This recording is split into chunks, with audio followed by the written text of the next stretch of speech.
इन भक्ति को करने का अंतिम परिणाम क्या है? श्री सुखदेव जी कहते हैं, राजन, एतावान सांख्य योगाभ्याम स्वधर्म परिनिष्ठया जन्म लाभ पर पुंसाम अंते नारायण स्मृति। इस स्मरण का फल यह है कि अंतिम समय प्रभु की स्मृति हो जाए।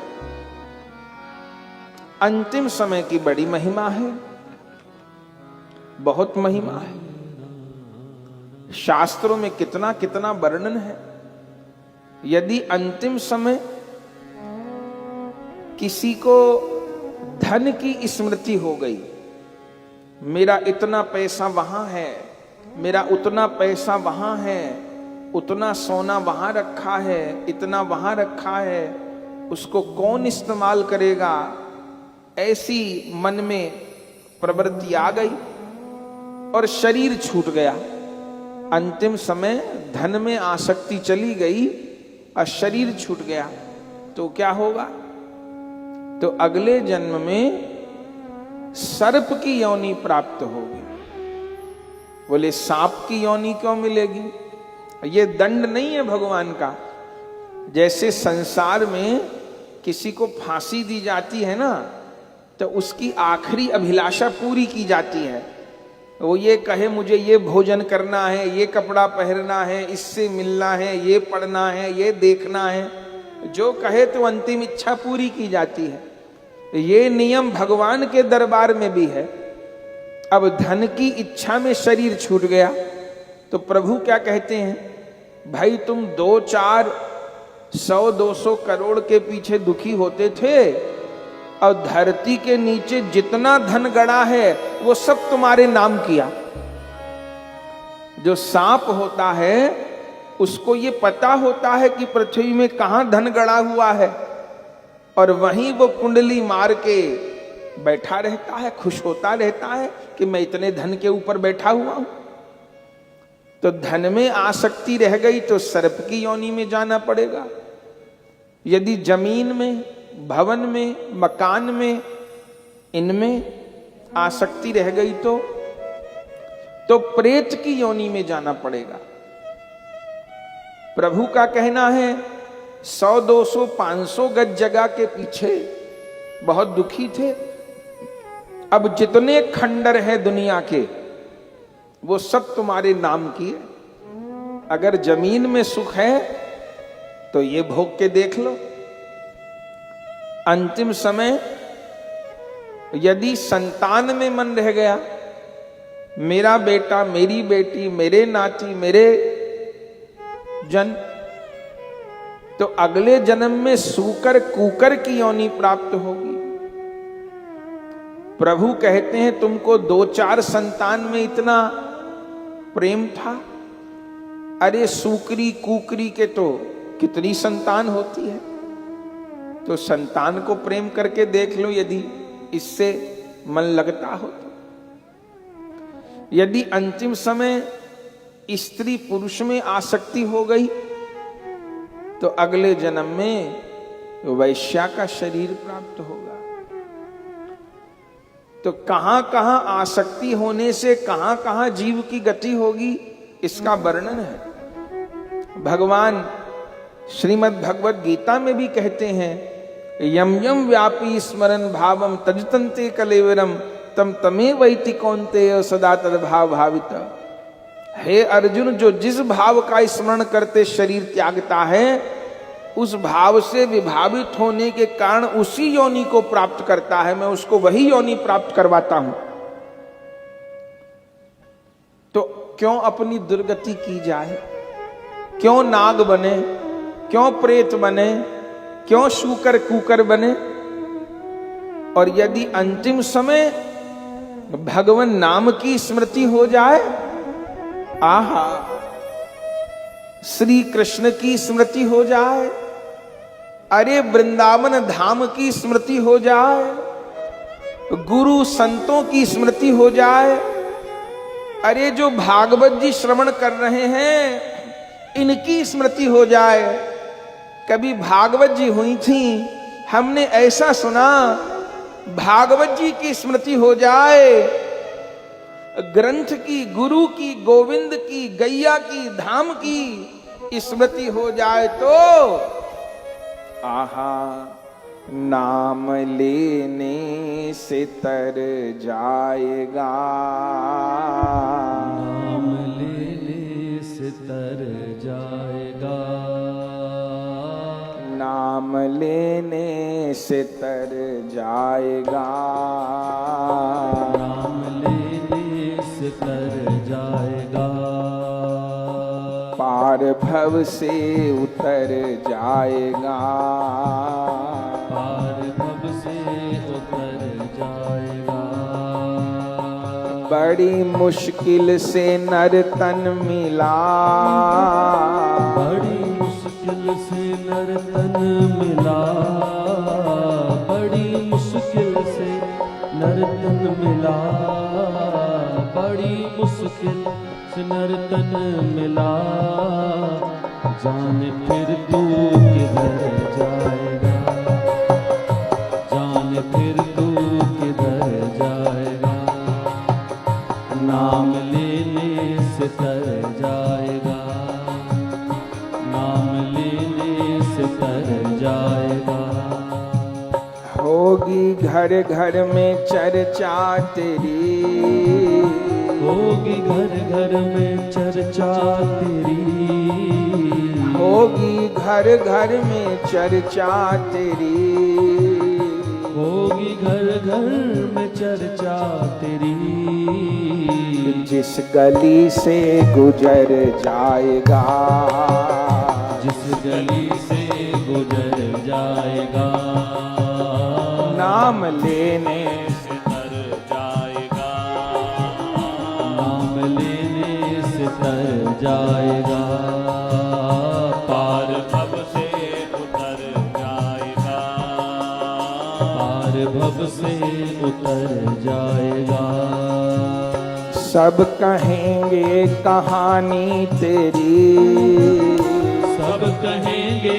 कहानी तेरी, सब कहेंगे कहानी तेरी, सब कहेंगे कहानी तेरी, काम ऐसा जो कर जाएगा, काम ऐसा जो कर जाएगा, नाम लेने से तर जाएगा, नाम लेने से तर जाएगा, पार भव से उतर जाएगा, पार भव से उतर जाएगा, हरि के आगे तू झोली फैला, हरि के आगे तू झोली फैला, हरि के आगे तू झोली फैला, हरि के आगे तू झोली फैला, दाता झोली को भर जाएगा, दाता झोली को भर जाएगा, नाम लेने से तर जाएगा, नाम लेने से तर जाएगा, पार भव से उतर जाएगा, पार भव से उतर जाएगा, पार भव से उतर जाएगा, पार भव से उतर जाएगा, नाम लेने से तर जाएगा, नाम लेने से तर जाएगा, पार भव से उतर जाएगा, पार भव से उतर जाएगा। क्या कहना, तो अंते नारायण स्मृति, और ये अंते नारायण स्मृति से अर्थ केवल जीवन के अंत से ही अर्थ नहीं है, वो तो अर्थ है अंते नारायण स्मृति माने प्रत्येक दिवस के अंत में, प्रत्येक प्रहर के अंत में, प्रत्येक क्षण के अंत में, सब समय हे गुरुदेव, उस भक्ति का स्वरूप क्या है? तब श्री सुखदेव जी कहते हैं, अकामो सर्व कामो वा मोक्ष कामा उदारधी तीव्रेण भक्ति योगेन यजेत पुरुषम परम। उस भक्ति का स्वरूप ये है कि तीव्र भक्ति योग के द्वारा उन परम पुरुष में मन को स्थिर कर लिया जाए। तीव्रेन भक्ति योगेन यजेत पुरुषम परम, अथवा तीव्र भक्ति योगेन मनोमयर्पितम स्थिरम, मन को स्थिर कर लिया जाए। तो कीर्तन भक्ति, श्रवण भक्ति, स्मरण भक्ति का उपदेश दिया और फिर सृष्टि रचना से कथा प्रसंग को कहना आरंभ किया। पहले ये सब सत्संग सुखदेव जी ने दिया है और फिर कैसे भगवान ने संकल्प किया मैं एक से अनेक हो जाऊं, और उस समय प्रभु की नाभि से कमल उत्पन्न हुआ। उस कमल से ब्रह्मा जी प्रकट हुए। भगवान ब्रह्मा जी को चतुश्लोकी भागवत जी का उपदेश दिए और श्री ब्रह्मा जी से फिर आगे सृष्टि रचना हुई।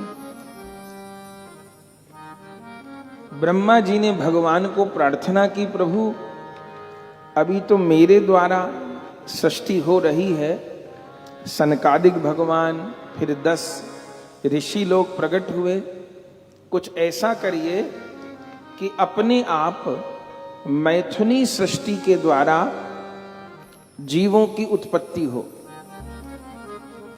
तब उस समय भगवान कृपा किए और ब्रह्मा जी के शरीर से इस दुनिया के पहले स्त्री पुरुष के जोड़े का जन्म हुआ। ब्रह्मा जी के बाएं अंग से एक स्त्री उत्पन्न हुई जिनका नाम हुआ शतरूपा, और ब्रह्मा जी के दाहिने अंग से प्रथम पुरुष प्रकट हुए जिसका नाम हुआ मनु। ये दुनिया का पहला स्त्री पुरुष का जोड़ा है। हम सबको मनुष्य क्यों कहते हैं? हम सबको मानव क्यों कहते हैं? हम सबको मनुज क्यों कहते हैं? क्योंकि हम सब मनु जी की संतान है। सबके ग्रैंडफादर मनु जी हैं और सबकी ग्रैंड मदर शतरूपा जी। हम सब उन्हीं की संतान। स्वयंभू मनु अरु शतरूपा, जिनते भय नर सृष्टि अनूपा। मनु शतरूपा जी का विवाह हुआ और इनके यहां 5 संतान का जन्म हुआ, जिनमें 3 कन्या और 2 पुत्र, आकुति, देवहूति और प्रसूति। ये 3 कन्या और उत्तानपाद और प्रियव्रत 2 पुत्र, जिनमें जो बड़े पुत्र उत्तानपाद हैं, इन्हीं के यहां ध्रुव जी का जन्म हुआ था, जिन ध्रुव जी ने 5 वर्ष की आयु में भजन करके प्रभु को प्राप्त किया था। दूसरे पुत्र प्रियव्रत, इन्हीं के वंश में आग्निध्र, फिर नाभि और फिर राज ऋषि भरत जी का जन्म हुआ था। हमारे देश को भारत क्यों कहते हैं? मुगलों ने बहुत हानि पहुंचाई, कितने स्थानों के नाम बदल दिए, लेकिन अपने देश का नाम नहीं बदल पाए। हमारे देश का नाम है भारत। क्यों? हमारे राष्ट्र में 3 महान भरत हुए। उन्हीं भरत के नाम पे तो देश का नाम भारत हुआ। कौन कौन? पहले ऋषभदेव नंदन भरत, जो कि ज्ञान की पराकाष्ठा पर पहुंचे।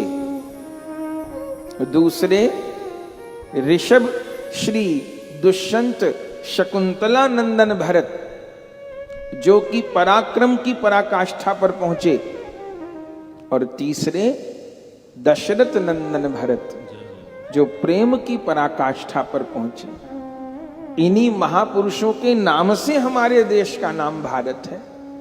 भारत शब्द का अर्थ क्या है? भा का अर्थ होता है प्रकाश। भा उपसर्ग लगने पर प्रकाशवाचक शब्द बनते हैं। प्रभा, आभा, विभा। भा उपसर्ग लगने पर प्रकाशवाचक शब्द बनते हैं। भा माने प्रकाश। भारत माने जिस राष्ट्र के लोग प्रकाश में जीते हैं। प्रकाश कौन चीज का? एक तो ये सूर्य का प्रकाश है, ये तो है ही, लेकिन ये प्रकाश तो संध्या के बाद नहीं रहता, रात भी होती है, फिर सवेरा होता है। लेकिन ऐसा कौन सा प्रकाश है जो 24 घंटे रहता है? उस प्रकाश का नाम है ज्ञान का प्रकाश। तो भारतवर्ष किसको कहते हैं? जहां के वासी प्रकाश में जीते हैं, ज्ञान के प्रकाश में जीते हैं। जहां इस जीवन को भी सुखमय करने का और इस जीवन के बाद अपने परलोक को भी मंगलमय करने का साधन किया जाता है। ना तो आप जानते हैं कि कहीं पर भी पुनर्जन्म को स्वीकार नहीं किया जाता, परलोक को माना ही नहीं जाता। अपने आत्मोद्धार के लिए और किसी पंथ में कुछ नहीं किया जाता। ये जितनी विधा है, जितना ज्ञान है, भारती के पास है।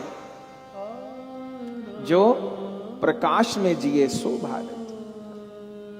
तो इन प्रियव्रत जी के यहां ही भरत जी का जन्म हुआ था, जिन्होंने आगे जड़ भरत के रूप में रघुगण जी को उपदेश दिया था। और फिर 3 कन्या, आकुति, देवहूति और प्रसूति। इनमें जो बड़ी कन्या थी आकुति, उनका विवाह रुचि नामक प्रजापति से हुआ। इनके यहां यज्ञ भगवान का पुत्र रूप में जन्म हुआ, जिनका दक्षिणा देवी से विवाह हुआ। फिर छोटी कन्या प्रसूति, इनका विवाह दक्ष प्रजापति से हुआ। इनके यहां 16 कन्याओं का जन्म हुआ, जिनमें 13 कन्या धर्म को ब्याही गईं। 14वीं कन्या स्वाहा अग्निदेव को, 15वीं कन्या स्वधा पितरों को, और 16वीं कन्या सती शंकर जी को ब्याही गई। और मझली कन्या देवहूति। इनसे इनके पिता ने पूछा, बेटी तुम कैसे वर का वर्ण करोगी? देवहूति जी ने अपने पिता को कहा, हे पिताजी, मुझे भले धनवान पति न मिले, रूपवान न मिले, बलवान न मिले, तो तुमको कैसा पति चाहिए? मुझे भक्तिवान पति चाहिए, मुझे संत पति चाहिए। कोई संत यदि गृहस्थ आश्रम में प्रवेश करना चाहते हो तो मैं ऐसे पति का वर्ण करना चाहूं। मनु जी ने कहा, बेटी तो ठीक है, हम तुम्हारे लिए किसी संत को खोजेंगे। और उस समय श्री मनु जी महाराज ने प्रयास किया। कौन मिले? करदम जी महाराज। ये करदम जी महाराज कौन है? इनका जन्म ब्रह्मा जी की छाया से हुआ। ब्रह्मा जी को प्रथम 10 पुत्रों का जन्म हुआ था, उनमें एक करदम जी भी है। और ये करदम जी सरस्वती के तट पर तप कर रहे थे प्रभु के लिए। भगवान इनके तप से प्रसन्न हुए, इनको दर्शन दिया, वर मांगने को कहा। तब इन्होंने प्रभु से उनकी भक्ति मांगी। इनकी निष्कामता को देख करके भगवान की आंखों में प्रेमाश्रु आ गए और वो प्रेम के बिंदु जिस सरोवर में गिरे वह बिंदु सरोवर कहलाया। भगवान ने कहा, करदम जी आप विवाह कर लो।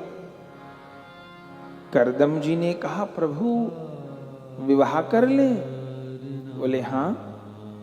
बोले हम तो चाहते हैं विरक्त हो के आपका भजन करें। बोले नहीं, आप विवाह करो। आप विवाह करोगे तो आपके यहां हम पुत्र बन के आएंगे। ये मांगा नहीं है वर करदम जी ने, ये भगवान ने स्वयं दिया। आप विवाह करो तो आपके घर पुत्र बन के आएंगे। माने करदम जी ऐसे महात्मा हैं कि उनको देख करके प्रभु को लालसा हो गई कि इनको पिता बनाऊं अपना। करदम जी ने कहा ठीक है। तब भगवान ने कहा, कुछ देर में मनु जी अपनी कन्या को लेकर आएंगे, आप मना न करना, उनकी कन्या को स्वीकार करना, उनसे विवाह कर लेना। करदम जी लौट आए और इधर मनु जी को भी भगवान ने प्रेरणा कर दी। मनु जी अपनी कन्या को लेकर के उनके निकट पहुंचे और अपनी बात रखी। प्रियव्रतो उत्तान पादो स्वसेयम दुहिता मम अनविंछति पतिम युक्तम वै शील गुणादि भी। यह मेरी कन्या उत्तान पाद और प्रियव्रत की बहन है। यह आप जैसे गुणवान पुरुष को पति के रूप में वर्ण करना चाहती है, आप जैसे किसी संत को। करदम जी को तो भगवान आज्ञा कर दिए थे। करदम जी ने मनु जी को कहा, महाराज मैं आपकी कन्या से विवाह करने को तैयार हूं, लेकिन मेरी एक शर्त है। क्या? मैं गृहस्थ आश्रम में तब तक ही रहूंगा जब तक संतान का जन्म न हो। जब संतान का जन्म हो जाएगा तब मैं गृहस्थ आश्रम का त्याग कर दूंगा और वन के लिए चला जाऊंगा। मनु जी ने अपनी कन्या की ओर देखा। देवहूति जी ने इस बात को स्वीकार कर लिया। मैं इस प्रस्ताव को स्वीकार करती हूं, इनसे विवाह हो जाए, इनके साथ नाम जुड़ जाए, यही मेरे लिए परम सौभाग्य है। उस समय स्वयं ब्रह्मा जी आके उपस्थित हुए और ब्रह्मा जी की उपस्थिति में देवहूति जी का करदम जी के साथ में विवाह हो गया। और उस समय कन्या दान करके मनु शत्रुपा जी तो चले गए और देवहूति जी अपने पति की सेवा में विराजमान हो गई। भागवत जी में लिखा है, पितृभ्याम प्रस्थिते साध्वी पतिम इंगित कोविदा नित्यम पर्यचरत प्रीत्या भवानी इव भवम प्रभुम।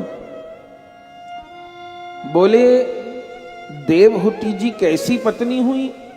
बोले पतिम इंगित को विदा, पति के संकेत को समझने वाली। और उन्होंने करदम जी की कैसे सेवा की? सुखदेव जी कहते हैं भवानी इव भवम प्रभुम, जैसे भवानी भव की, भव माने शिव की सेवा करती, ऐसे सेवा की। ब्याह होके करदम जी आए, और करदम जी कैसे महात्मा है, ब्याह होकर के आए और भजन करने बैठे, और बैठते ही तो करदम जी की समाधि लग गई। और ऐसी समाधि लगी कि करदम जी को देह का अनुसंधान नहीं रहा। सतयुग की कथा है, जाने कितने बरस बीत गए। ध्यान में बैठे बैठे ग्रंथ में लिखा है, जो देवहूति 16 बरस की ब्याह के आई थी, वो वृद्ध हो गई, बूढ़ी हो गई। लेकिन करदम जी का ध्यान नहीं खुला। और बहुत वर्षों बाद जब करदम जी की समाधि भंग हुई और अपने सामने श्री देवहूति जी को देखा, करदम जी तो यही भूल गए कि मेरा विवाह भी हो चुका है। और उस समय देवहूति जी से पूछने लगे, देवहूति जी ने प्रणाम किया, देवहूति जी से पूछने लगे, देवी तुम कौन हो? देवहूति जी ने कहा, महाराज मैं मनु जी की कन्या हूं, आपके चरणों की दासी हूं। मेरे पिता ने मेरा कन्यादान आपके प्रति किया। तब करदम जी कहे, देवी हम तो भूल ही गए, हमारा तो तुम्हारे साथ विवाह हुआ है। हाँ, तो तुम इतने समय से यहीं हो, कहीं गई नहीं? देवहूति जी ने कहा, महाराज कहां जाती? भारतवर्ष में तो माँ बाप बेटी को यही सिखाते हैं कि जिस घर में डोली जाती है वहां से अर्थी निकलती है, तो मैं कहां जाती, यहीं पर हूं। करदम जी ने कहा, देवी मैं तुम्हारी सेवा से बहुत प्रसन्न हूं, मुझसे वर मांगो। उस समय देवहूति जी के मुख से निकला है कि मुझे आपसे संतान चाहिए। जबकि इस बात की पीड़ा देवहूति जी को जीवन भर रही कि जब मेरे पति ने मुझसे वर मांगने को कहा था, तो मैंने भगवान को क्यों नहीं मांगा, मैंने संतान को क्यों मांगा। लेकिन बात तो मुंह से निकल गई कि मुझे संतान चाहिए। करदम जी ने कहा, ठीक है, सामने सरोवर में स्नान कर आओ। श्री देवहूति जी सरोवर में स्नान करने गई हैं। जब स्नान करने गई तो वृद्ध स्त्री थी, और स्नान करके निकली तो 16 वर्ष की राजकुमारी बन गई। उनके साथ में 1000 दासियां निकली जो उनकी सेवा में थी। तब करदम जी भी उस सरोवर में स्नान किए, वो भी कामदेव के समान रूपवान हो गए।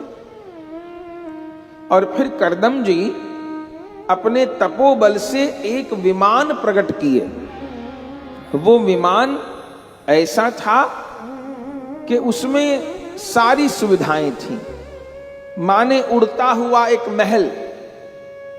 उसी के भीतर करदम जी देवहूति जी के साथ प्रवेश किए और 100 वर्ष तक, भागवत जी में लिखा है कि 100 शरद ऋतु बीत गई, माने 100 शरद माने 100 वर्ष बीत गए।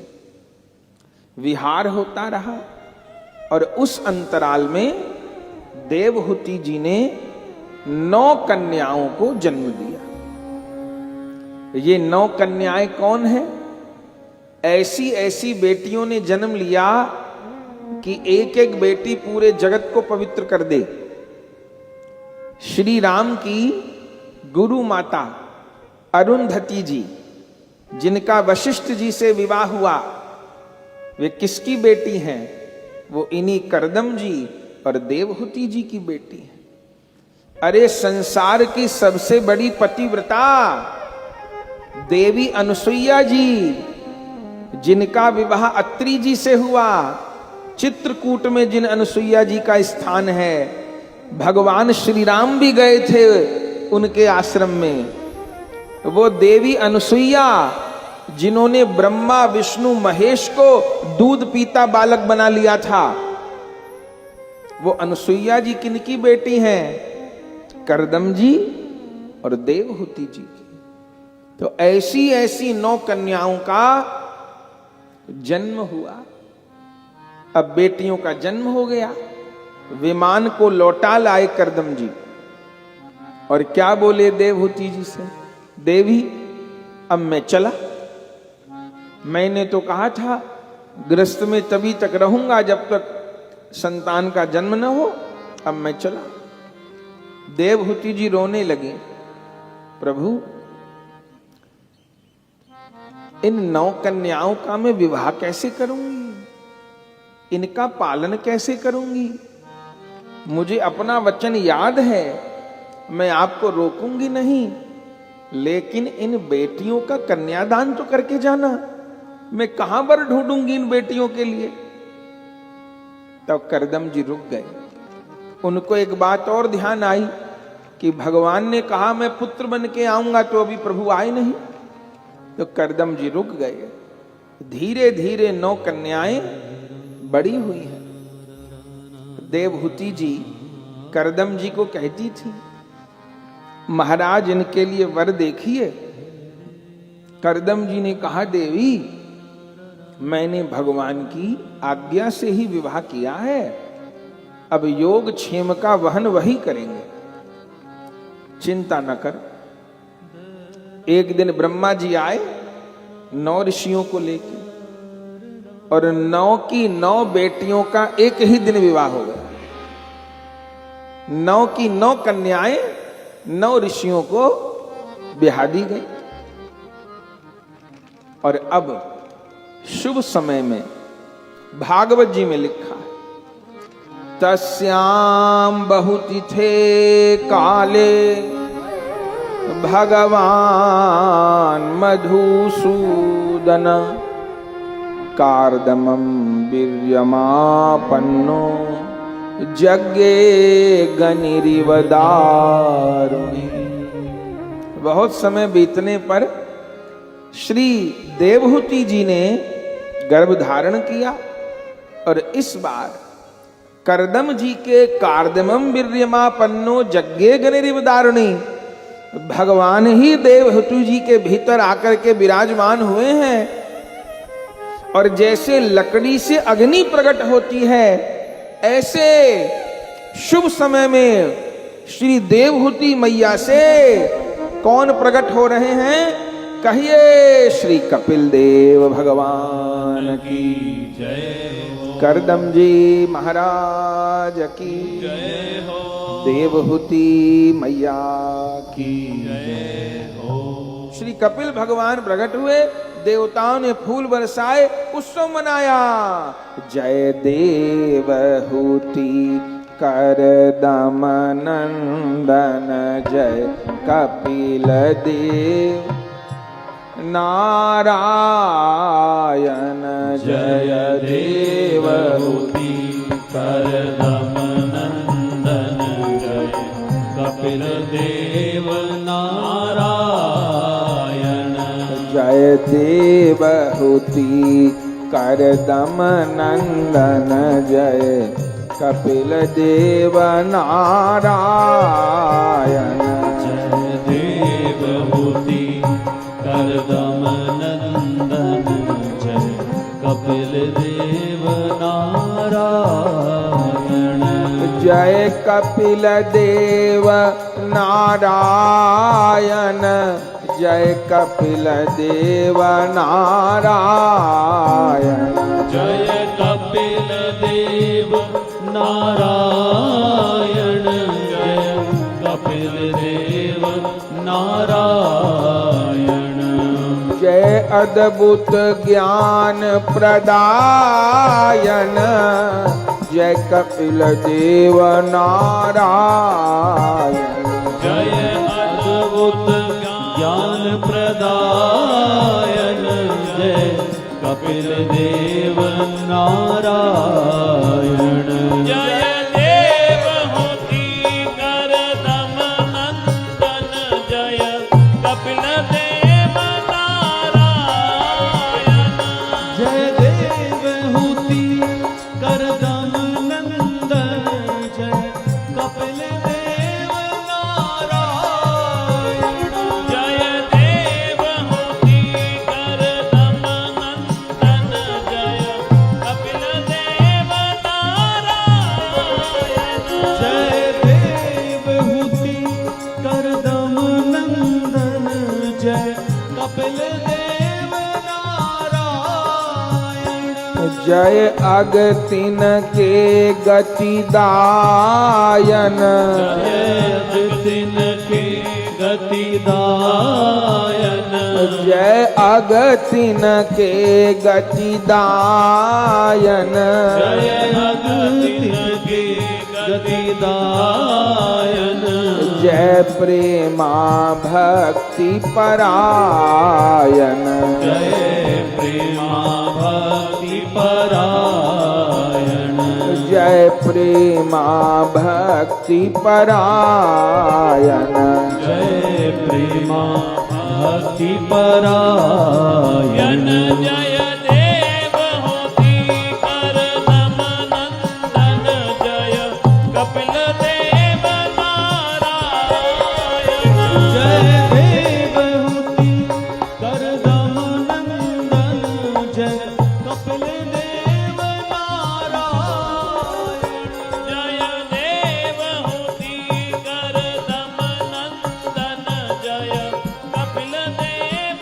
नारायण जय देवहूति कर दम नंदन जय कपिल देव नारायण जय अद्भुत ध्यान परायण जय अद्भुत ध्यान परायण जय भक्ति योग बतायन जय भक्ति योग बतायन करूं गौरदास पगवंदन करूं गौरदास पगवंदन जय देवहूति कर दम नंदन जय कपिल देव नारायण जय देवहूति कर दम नंदन जय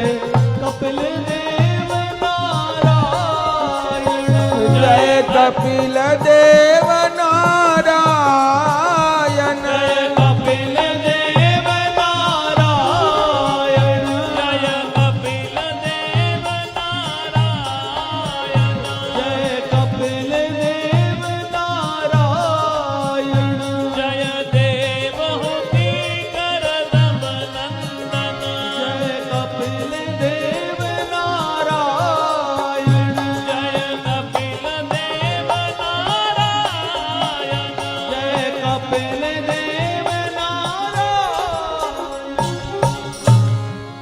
आनंद हो गया। श्री कपिल भगवान प्रकट हुए, देवताओं ने उत्सव मनाया, बहुत सुंदर रूप में लालन पालन हुआ।